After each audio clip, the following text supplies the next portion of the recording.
In the second orbit of hydrogen atom, last lecture ला आपण एक प्रॉब्लेम चुकला होता, व्यस्त वाचला होता, बरोबर आहे ना? In second orbit of hydrogen atom, energy of electron is E. In third orbit of helium atom, energy of electron will be विचारले. म्हणजे एनर्जी ऑफ हायड्रोजन दिले आणि एनर्जी ऑफ हेलियम विचारलंय. मला कोण सांगते बघूया फॉर्म्युला याला कुठला वापरायचा आपण. Which formula we have to use? ईचा एनर्जीचा फॉर्म्युला यूज करायचा. हा इज प्रपोर्शनल टू, लिहून घेतला तुम्ही आता पाटील लास्ट पेजवर तर आहे. Energy formula in term of Z, कारण दोन वेगळे आयटम आहेत. Z square by N square, हे रिलेशन अप्लाय करायचं. Z square by N square, हे पहिलं झालं. हा, हे तर प्रॉब्लेम फार इझी. दोन आयटम आहेत एच एन एच ई, बरोबर राईट. एच साठी झेड किती येते? 1. अँड एच साठी झेड इज 2. एन काय दिलंय एच साठी? एच साठी एन काय दिलंय? 1 नाही आहे. It is in which orbit? Second orbit. विसरू नका, हायड्रोजन सेकंड ऑर्बिट मध्ये आहे आणि हेलियम कुठे आहे?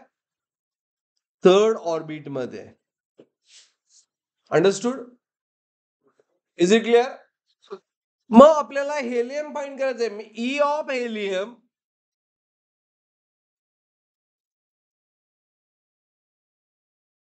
Divide by E of H. काय फॉर्म्युला तयार होईल तन्मय पाटील?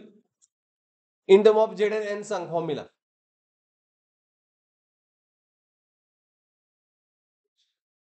ईशान, फॉर्म्युला काय तयार होईल? हा फॉर्म्युला यूज करायचा आहे टू सॉल्व.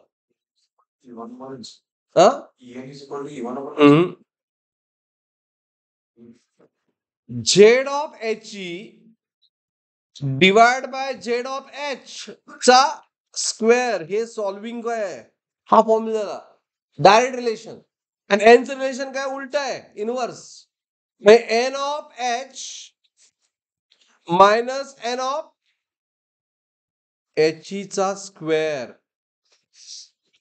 बरोबर. Getting everyone? So E H find करायचं आहे. ई एच किती आहे? कुणी जर सॉल्व्ह केला काय प्रॉब्लेम? पुन्हा पहिला ऑप्शन इज सी. 58 जावा, go for 58. Z of H किती आहे? 2 बाय 1 चा स्क्वेअर. अँड हायड्रोजनचं hydrogen it is a 2 and it is 3. मग आन्सर काय आला पाहिजे? स्क्वेअर.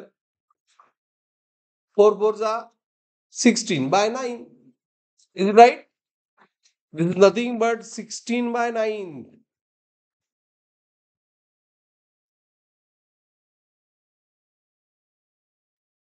आणि त्यामुळे ई ऑफ एच किती आलं?